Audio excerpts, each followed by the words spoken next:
दोस्तों, कल शाम देश की राजधानी दिल्ली में हुआ एक ऐसा धमाका जिसने पूरे देश को हिलाकर रख दिया। ये घटना शाम को करीब 6:52 से 7 बजे के बीच हुई। विस्फोट एक कार में हुआ जो लाल किला मेट्रो स्टेशन के बाहरी इलाके ट्रैफिक सिग्नल के पास वो कार आकर रुकी और कार के पास कई व्हीकल्स जो थे वो जल गए, जिसमें 6 कारें, 2 से 3 ऑटो या ई रिक्शा भी प्रभावित हुए। इस वीडियो को रिकॉर्ड करने तक कम से कम 8 लोगों की मौत हुई है। लगभग 20 से 24 लोग घायल बताए जा रहे हैं। नेशनल इन्वेस्टिगेशन एजेंसी यानी NIA, national security guard NSG और स्थानीय पुलिस के फॉरेंसिक विभाग को मौके पर भेजा गया। कार के मालिक को गिरफ्तार किया गया है, जो कि हरियाणा नंबर की कार i20 कार बताई जा रही है। ओनर का नाम सलमान है। उसने कहा कि ये गाड़ी उसने आगे किसी को बेच दी थी और अब जिसको बेची थी उसका कनेक्शन कश्मीर से जुड़ा हुआ भी आ रहा है। राजधानी दिल्ली के साथ साथ उत्तर प्रदेश, महाराष्ट्र, आंध्र प्रदेश कई इलाकों में हाई अलर्ट जारी कर दिया गया है। विस्फोट एक धीमी गति से चल रही कार में हुआ था, जिसे ट्रैफिक सिग्नल पर रोका गया था। होम मिनिस्टर अमित शाह घटनास्थल पर पहुंचे थे और प्रधानमंत्री नरेंद्र मोदी ने भी शोक जताया और जांच की बात कही। इलाकों में हाई अलर्ट जारी कर दिया गया है। विस्फोट एक धीमी गति से चल रही कार में हुआ था, जिसे ट्रैफिक सिग्नल पर रोका गया था। होम मिनिस्टर अमित शाह घटनास्थल पर पहुंचे थे और प्रधानमंत्री नरेंद्र मोदी ने भी शोक जताया और जांच की बात कही। बहुत तेज एक ब्लास्ट हुआ, खूब तेज वाला। हम तो अपने बच्चे लेकर आए कैसे। इस इंसिडेंट में कुछ लोग को इंजरीज भी आई हैं और कुछ लोगों की डेथ भी हुई है। तुरंत जांच होकर नतीजा जो आएगा, जांच हम जनता के सामने रखेंगे। लोगों की डेथ भी हुई है। तुरंत जांच होकर नतीजा जो आएगा, जांच हम जनता के सामने रखेंगे। लेकिन इस देश के अंदर 2 ऐसे डॉक्टर्स पकड़े गए जिनका मंसूबा अगर कामयाब हो जाता तो इस देश के ऊपर एक ऐसा आतंकी हमला हो जाता जिसको लोग लेकिन इस देश के अंदर 2 ऐसे डॉक्टर्स पकड़े गए जिनका मंसूबा अगर कामयाब हो जाता तो इस देश के ऊपर एक ऐसा आतंकी हमला हो जाता। बाद से एक ऐसे डॉक्टर को पकड़ा गया जिसके पास 350 किलो से ज्यादा विस्फोटक था। इसके अलावा टोटल 2900 किलोग्राम एक्सप्लोजिव मिलने की भी बात सामने आई है। सोचिए, जिस जगह से ये एक्सप्लोजिव बरामद किए गए वहां से प्राइम मिनिस्टर का घर, राष्ट्रपति भवन और देश की संसद मात्र 30 से 35 किलोमीटर की दूरी पर। बाद से एक ऐसे डॉक्टर को पकड़ा गया जिसके पास 350 किलो से ज्यादा विस्फोटक था। इसके अलावा टोटल 2900 किलोग्राम एक्सप्लोजिव मिलने की भी बात सामने आई। इनका मंसूबा अगर कामयाब हो जाता तो देश में एक बहुत बड़ा हमला हो सकता था। यह हमला न सिर्फ लाखों लोगों की जान लेता बल्कि कितने ही परिवारों को बर्बाद कर देता। गुजरात ATS ने जिन 3 आतंकियों को हाल ही में पकड़ा है वो देश भर में बड़े आतंकवादी हमले की साजिश रच रहे थे और उनके पास हथियार, जिंदा कारतूस और खतरनाक घातक केमिकल मैटर्स मिलने की भी पुष्टि हुई है। इन 3 आतंकियों का मकसद देश के अलग अलग हिस्सों जैसे दिल्ली, लखनऊ, अहमदाबाद सहित इनका मंसूबा अगर कामयाब हो जाता तो देश में एक बहुत बड़ा हमला हो सकता था। यह हमला न सिर्फ लाखों लोगों की जान लेता बल्कि कितने ही परिवारों को बर्बाद कर देता। गुजरात ATS ने जिन 3 आतंकियों को हाल ही में पकड़ा है वो देश भर में बड़े आतंकवादी हमले की साजिश रच रहे थे और उनके पास हथियार, जिंदा कारतूस और खतरनाक घातक केमिकल मैटर्स मिलने की भी पुष्टि हुई है। इन 3 आतंकियों का मकसद देश के अलग अलग हिस्सों जैसे दिल्ली, लखनऊ, अहमदाबाद सहित लोग पाकिस्तान और अफगानिस्तान के हैंडलर्स के संपर्क में थे। अहमदाबाद, दिल्ली और लखनऊ के सेंसिटिव इलाकों में इन्होंने रेकी करके खुफिया जानकारी और फोटो खींचकर रखी थी। जांच में पता चला कि इनका मुख्य मकसद राइसिन जैसा। ये लोग अगर अपने मंसूबों में कामयाब हो जाते तो क्या होता?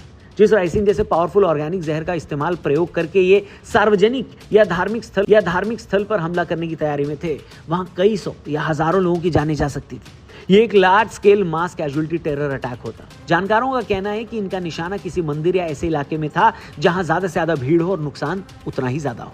तो दोस्तों, एक तरफ जहां ये खुलासा हो रहा था, वहीं फरीदाबाद में भी एक ऐसा केस सामने आया जिसने सबके होश उड़ा दिए। Meanwhile, India security forces busted a terror cell today. They seized nearly 3 tons of explosive material, which is enough to wipe out entire neighborhood blocks. Recoveries in Delhi terror bust.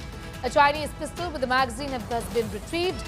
2,900 kilograms of IED making materials found by the police. Space information coming in. Doctors in interrogation have revealed that they were chosen for the task because nobody would have suspected doctors as far as the region is. 300 kilogram से ज्यादा ammonium nitrate विस्फोटक और 2 assault राइफलें बरामद की। Doctor Adil Ahmad rather को गिरफ्तार किया गया था, जो श्रीनगर में JEM यानी जैश ए मोहम्मद के पोस्टर चिपकाने के आरोप में था। डॉक्टर आदिल अहमद रदर की पूछताछ के दौरान मिली जानकारी के आधार पर पुलिस ने फरीदाबाद में विस्फोटक और हथियारों का जखीरा खोज निकाला। यहाँ विस्फोटक और हथियार दूसरे डॉक्टर मुजाहिल शकील के पास रखे गए थे, जो पुलवामा, जम्मू कश्मीर का रहने वाला है और फरीदाबाद के एक हॉस्पिटल में काम कर रहा है। फरीदाबाद के पुलिस कमिश्नर ने बताया कि विस्फोटकों के साथ टाइमर भी बरामद हुए। बरामद असॉल्ट राइफलें बेहद खतरनाक थी। डॉक्टर आदिल अहमद रदर पहले गवर्नमेंट मेडिकल कॉलेज अनंतनाग में काम करता था। वहां पर भी उसके लॉकर से असॉल्ट राइफल बरामद हुई थी। इतनी बड़ी मात्रा में विस्फोटक राजधानी के नजदीक मिलने से सवाल उठता है कि मकसद क्या था और इसे बिना पकड़े कैसे यहां लाया गया। इतनी बड़ी मात्रा में विस्फोटक राजधानी के क्या इन पकड़े गए लोगों का कनेक्शन दिल्ली ब्लास्ट से है? ये जांच में जल्दी पता लगेगा। पर दोस्तों, यहां एक बड़ा सवाल उठता है कि लोग कहते हैं कि एजुकेशन ही लोगों को रेडिकल होने से बचा सकता है, पर यहां तो पकड़े गए ये दोनों ही डॉक्टर्स हैं, पढ़े लिखे हैं, सोसाइटी के फॉर्मूले के हिसाब से समझदार भी हैं। तो इस तरह की आतंकी सोच की क्या वजह है? ये घटना हमें सोचने पर मजबूर करती है कि सिर्फ एजुकेशन ही इंसान को अच्छा नहीं बना सकती। असल में पढ़ाई दिमाग को तेज तो बनाती है, लेकिन अगर दिल और सोच में जहर भर जाए या किसी गलत आइडियोलॉजी का असर हो जाए तो वही तेज दिमाग गलत दिशा में भी जा सकता है। वो सही गलत की समझ खो देता है। ऐसे में पढ़ा लिखा होना भी बेकार हो जाता है। ये वही जहर है जो धीरे धीरे इंसान की सोच को खा जाता है, इंसान को इतना अंधा बना देता है कि उसे अपने काम, अपने देश या अपनी इंसानियत की कोई परवाह नहीं रहती। वो सिर्फ लोगों को इतने बड़े पैमाने पर मारने का ख्याल सिर्फ अपने मन में नहीं लाता, बल्कि उसकी प्लानिंग, एग्जीक्यूशन सब कुछ कर भी देता है। ये कैसी सोच है दोस्तों? अगर आपके पास इसका कोई जवाब है तो कमेंट करके जरूर बताना दोस्तों। बाकी चलते चलते एक थ्योरी जो निकल कर सामने आ रही है, जांच में हालांकि पता चलेगा सच क्या है झूठ क्या है, लेकिन जो डॉट्स कनेक्ट हो रहे हैं वो ये कहा जा रहा है कि Hyundai i20 जिसमें ये ब्लास्ट हुआ है दिल्ली में लाल किले के सामने, उसका ओरिजिनल ओनर था मोहम्मद सलमान, लेकिन उसने इस कार को नदीम को बेच दिया। बाद में नदीम ने भी ये कार एक डीलर को बेच दी जो फरीदाबाद का था, और एंड में इस कार को खरीदा तारिक ने। तारिक जो फरीदाबाद में तो रहता था लेकिन ओरिजिनली पुलवामा का था। सोचिए, डॉक्टर मुजम्मिल शकील जिसके यहाँ से लगभग 3000 किलो की आईडी मेकिंग मटेरियल सीज की गई, यानी वो विस्फोटक बरामद किया गया, वो भी फरीदाबाद में रहता था, लेकिन वो भी ओरिजिनली पुलवामा यानी कश्मीर का था। यानी ये आपस में सारी चीजें जुड़ती हुई दिखाई तो दे रही हैं। हालांकि जांच एजेंसियां जब जांच करेंगी तो सही तार कहां से किससे जुड़ रहा है वो हमें जरूर बताएंगी, लेकिन लगता ये है कि तारिक पैनिक कर गया क्योंकि डॉक्टर मुजम्मिल पकड़ा गया और इसीलिए जल्दबाजी में लाल किले के सामने ये हमला किया गया।